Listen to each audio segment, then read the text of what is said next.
10장에서 이제 베드로와 고넬료가 만나고 베드로가 그들에게 복음을 전할 때 그 집에 있던 모든 사람들이 성령을 받고 구원을 받은 이 놀라운 사건이 일어났죠.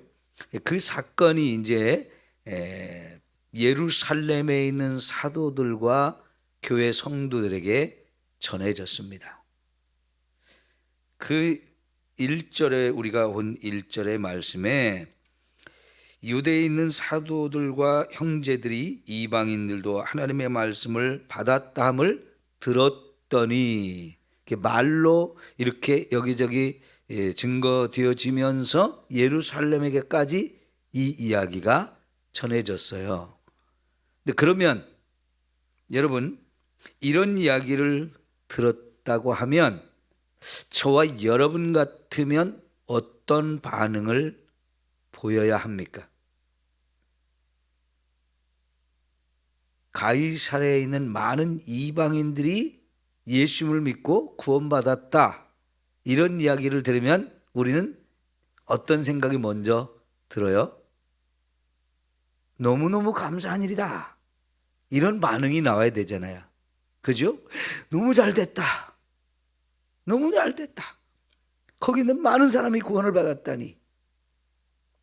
그런데 이런 반응이 아니에요. 오히려 무슨 반응이 나오냐면 베드로가 예루살렘에 올라갔을 때에 할례자들이 비난을 했습니다. 뭐라고요? 내가 무할례자의 집에 들어가 함께 먹었다 하면서 베드로가 이방인인 고넬료의 집에 들어갔고 또 거기서 그들과 함께 음식을 먹었다고 하는 것을 비난을 했습니다. 그러니까 여러분, 이거는 본질적이고 중요한 부분을 이야기하는 게 아니고 그 핵심에서 벗어난 곁가지를 가지고 지금 따지고 비난하는 거예요. 그러니까 지금 할례자들이 베드로를 비난하는 것은 율법을 어겼다는 겁니다. 율법을. 우리가 레위기서의 말씀을 보았잖아요. 그 레위기서에서 정한 것과 부정한 것에 대한 이야기들이 쭉 나왔어요. 그럼 이방인은 부정하다고 생각을 해서 이방인들은 만나서도 안 되고 그들의 집에 들어가서도 안 되고 또 그들과 함께 먹는다는 건 더더욱 안 되는 것이라고 이들이 율법을 그렇게 해석하고 그렇게 배워와서 그렇게 살았어요. 여러분, 한 영혼이 천하보다도 귀하다는 말을 우리가 많이 하잖아요.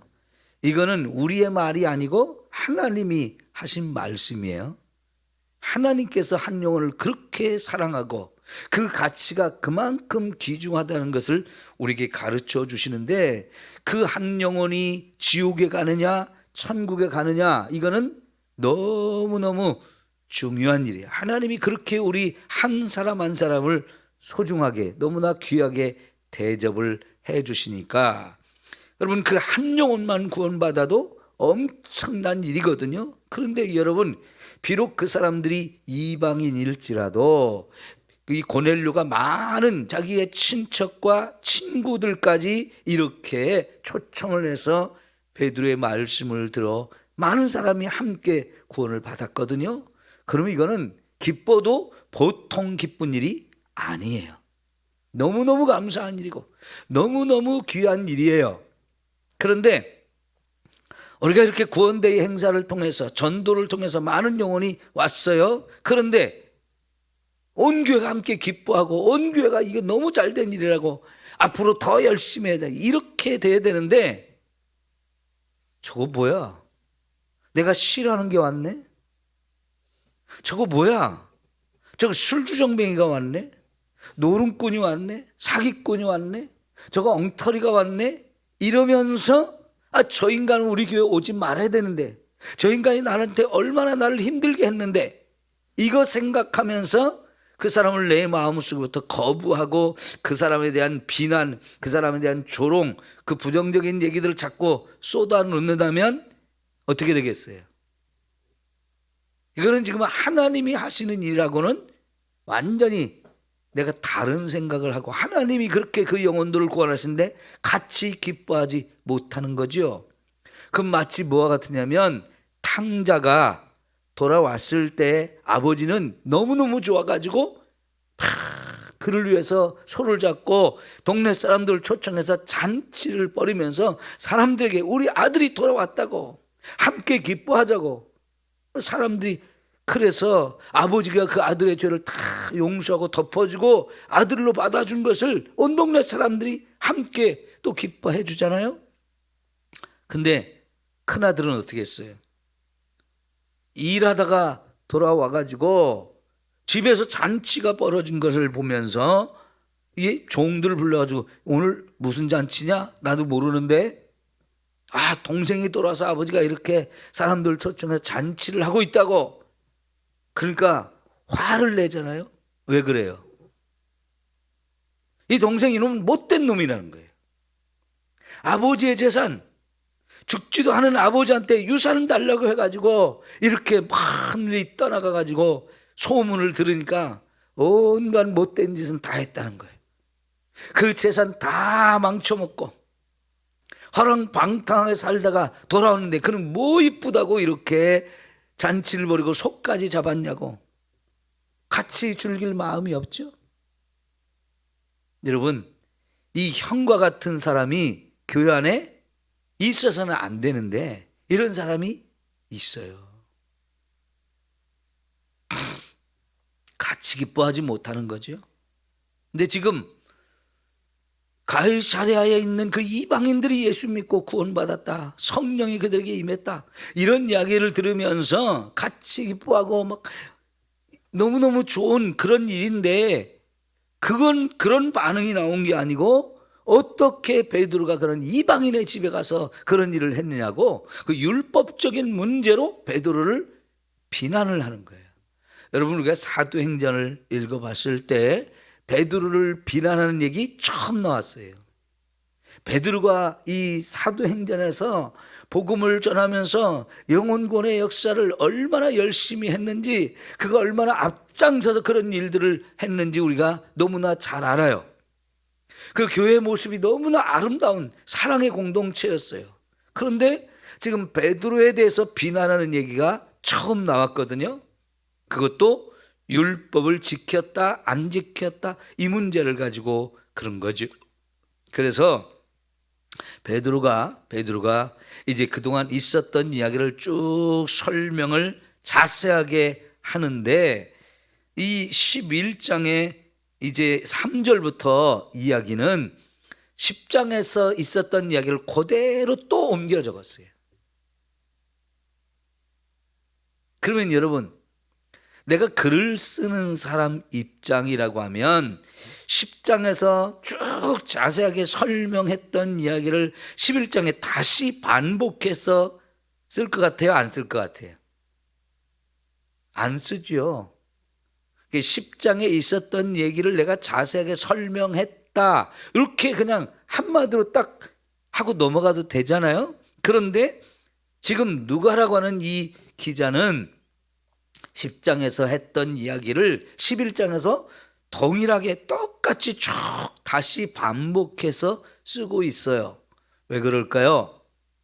지금 이 이야기, 이 과정 속에 있었던 이야기들이 사실은 너무 중요하기 때문이고요. 이런 이야기를 반복해서 씀으로 인해서 이 말씀을 읽는 사람들에게 더 확실하게 마음에 새기게 해주려는 거예요. 특별히 이 말씀을 유대인 가운데서 구원받은 사람들이 이 말씀을 반복해서 또 읽고 또 읽는다면 그 사람들이 이 말씀을 통해서 이게 정말 하나님이 원하시는 일이고 하나님이 하신 일이구나, 이거를 깨닫게 되면서 내가 지금까지는 이방인들을 무시해버리고 그 사람들한테는 복음도 안 전하고 그 사람들은 다 멸망받아 마땅한 사람으로 생각했던 것이 얼마나 잘못된 생각인가 하는 것을 깨닫게 하려는 거죠. 그러니까 여러분, 자세히 설명을 하고 났을 때 18절 봅시다. 18절 마지막 절이죠. 그들이 이 말을 듣고, 지금까지 베드로가 설명한 내용을 다 듣고 나서 어떤 반응을 보였어요? 잠잠했어요. 첫 번째는 잠잠했어요. 그리고 나서 하나님께 영광을 돌렸다는 거예요. 왜요? 그러면 하나님께서 이방인에게도 생명 얻는 회개를 주셨도다 하는 것을 깨닫게 되면서, 아, 이방인들까지도 하나님이 구원해 주셨네, 드디어 감사했다는 거예요. 하나님을 찬송했다는 거예요. 하나님이 하신 일을 너무나 잘하셨다고, 우리도 기뻐한다고. 여러분, 처음부터 이 반응이 나와야 되는 거잖아요. 1절에 바로 이 반응이 나왔어야 되는데, 이거를 쭉 설명해 주고 나서야 드디어 정상적인 반응이 나온 거예요. 그러니까 이 중간에 베드로가 설명한 내용이 너무너무 중요한 거죠. 여러분, 그 얘기를, 우리가 중요한 얘기는 자꾸 반복해서 또 듣고 또 듣고 또 들어야 된다고 얘기했잖아요. 그런데 여기서 한 걸음 더 나가서 우리가 생각해 볼 수 있는 거는, 하나님은 율법을 주신 분이에요. 구약 성경에, 그죠?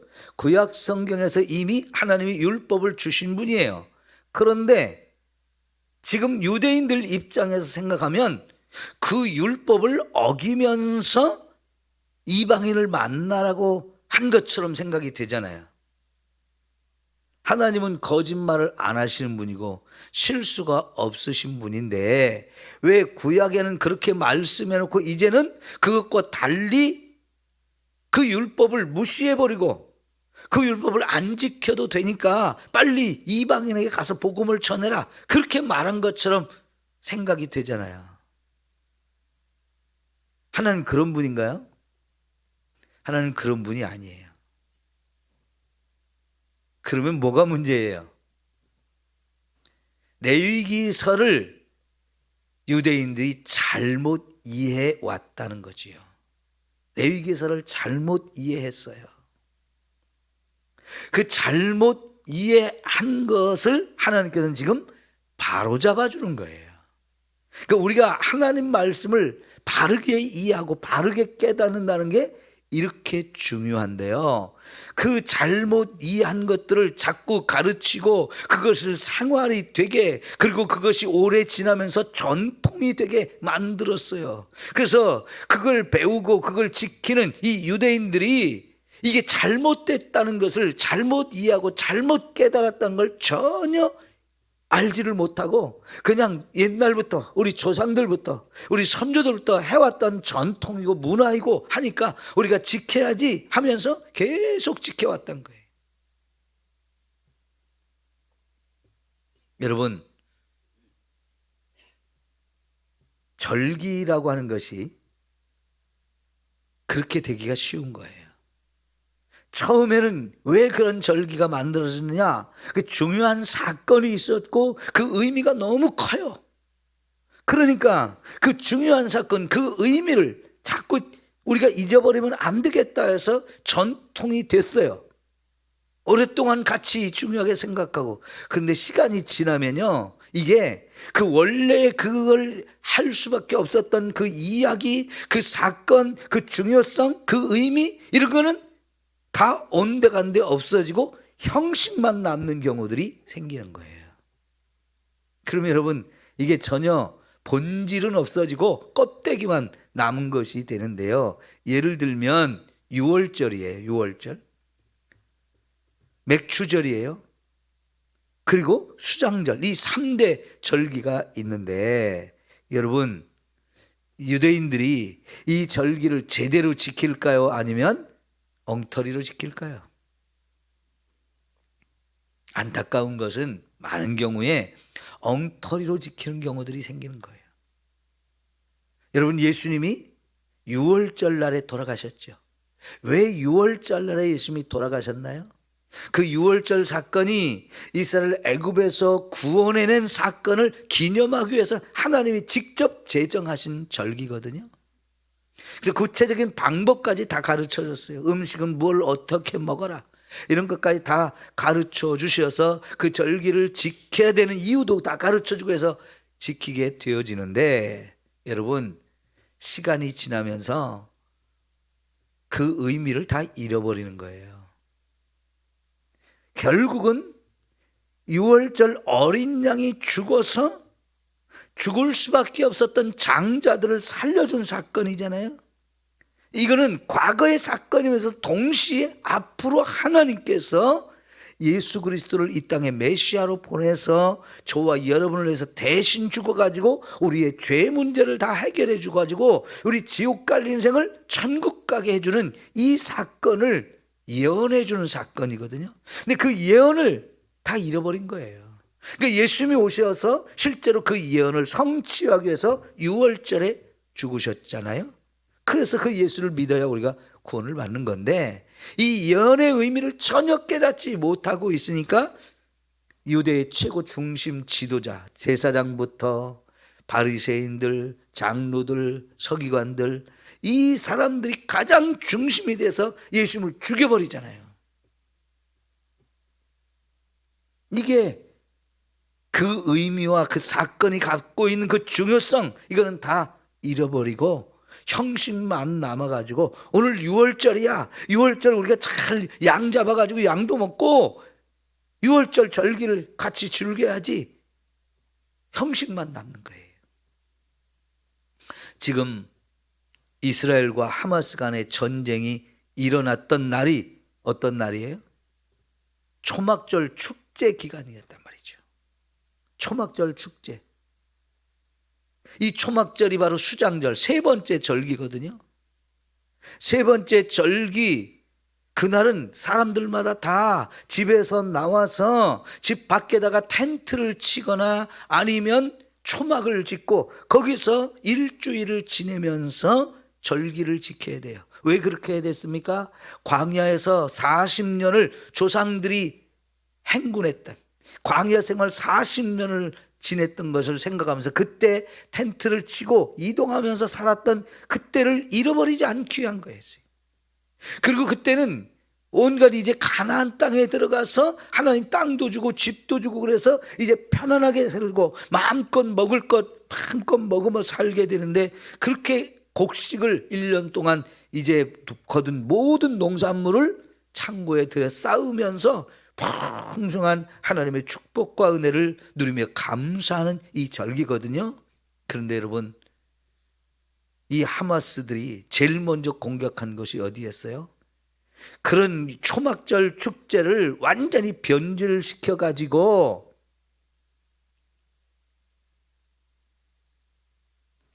춤이나 추고 생난리를 벌이는 그 현장을 제일 많이 급습해서 거기서 제일 많이 죽였잖아요. 왜 이런 짓을 하는 건가요? 하나님이 과거에 그들에게 베풀어 주셨던 거, 지금도 그 은혜를 주신다는 걸 감사하면서 정말로 하나님께 감사하며 하나님을 생각하며 이게 절기를 지내야 되는데 그건 다 없어졌어요. 그냥 마음껏 먹고 놀고 춤추고 광란을 파티를 벌이는 그런 현장으로 완전히 변질된 거 아니에요? 하나님께서 이들의 이런 죄악에 대해서 심판하는 성격도 이 전쟁에 있는 거예요. 여러분, 우리 예수 믿으면서 잘못된 전통, 잘못된 습관, 잘못된 것, 이런 것들을 완전히 고쳐야 합니다. 하나님께서는 우리를 바로잡아 주기를 원하셨어요. 이사야서 1장에 딱 시작하면서 하나님이 가장 강조하고 가장 신랄하게 책망한 것이 뭐냐면 예배가 변질됐다는 거예요. 하나님을 떠나가지고 자식이 부모를 배반하고 거역하고 불순종하는 이런 삶을 살면서 예배만 화려하게 드린다는 거예요. 재물만 잔뜩 갖고 온다는 거예요. 하나님은 그런 거 다 필요 없다. 그거 다 헛된 짓이다.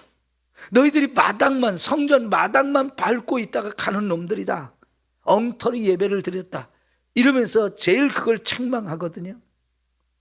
왜요?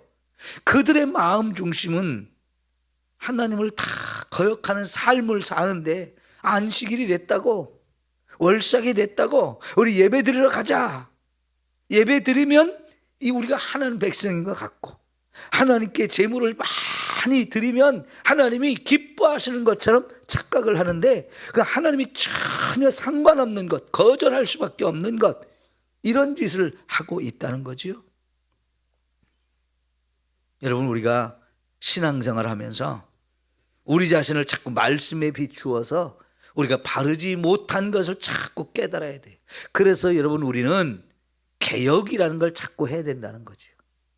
종교 개혁이 이 10월 마지막 주거든요. 다음 주거든요. 이번 주거든요. 돌아오는 주일.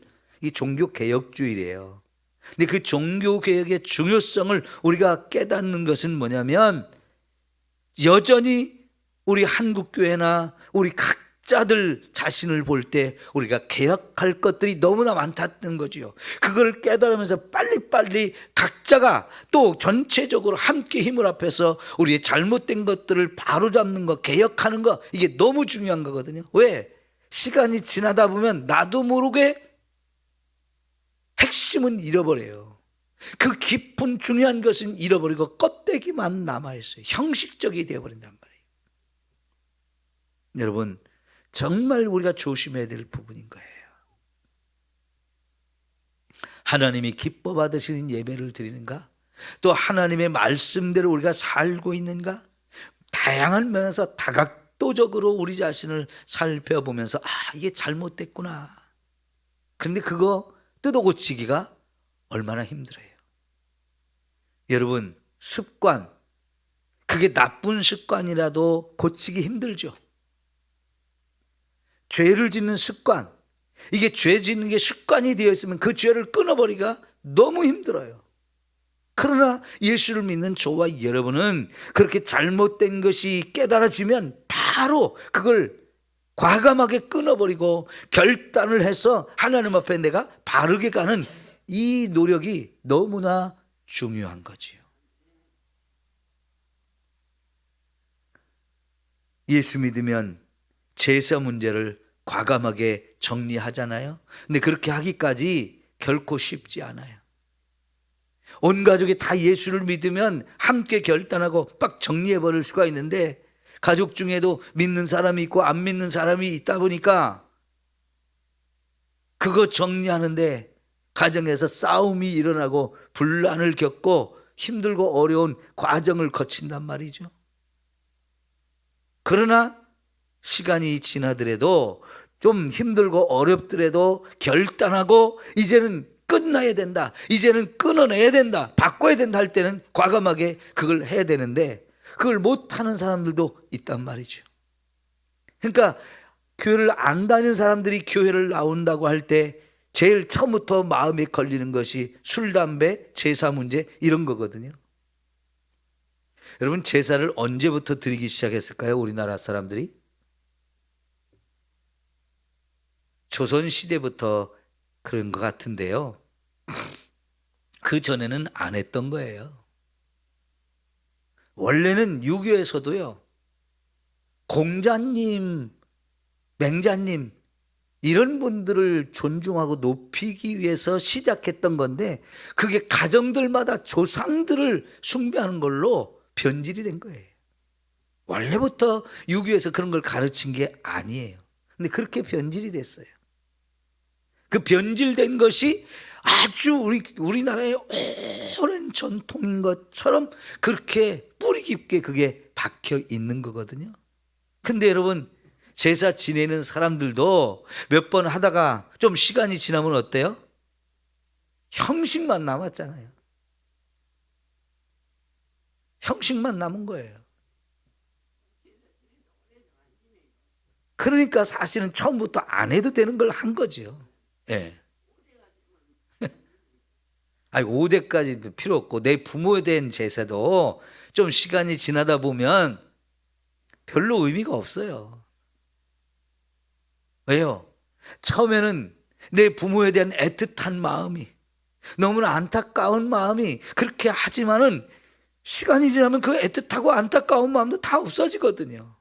가끔 보고 싶고, 가끔 그분들의 사랑이 너무 아쉽고, 그래서 그러지 시간이 지나고 나면요, 제사, 내 부모에 대한 제사도 별로 의미가 없어진다고요. 예, 여러분, 그러니까 우리가 예수를 믿으면서 잘못된 것을 깨닫고 그걸 빨리빨리 고쳐야 제대로 신앙생활을 할 수 있는 거지요. 이제 말씀을 다 듣고 나니까 맞아, 하나님이 이방인들도 이제 구원해 주셨어. 너무 감사하잖아요. 근데 처음부터 그랬으면 얼마나 좋겠어요. 그런데 그들의 이 율법이라고 하는 이 벽이 너무나 크게 쳐 있었던 거죠. 그들의 앞길을 콱 가로막고 있었던 거예요. 이거 안 돼, 이거 안 돼 하는데, 그게 사실은 안 되는 게 아니고 해야 되는 건데, 그 율법을 잘못 해석하고 잘못 깨닫다 보니까 이런 그들 앞에 길을 가로막는 것이 되어졌다는 거지요.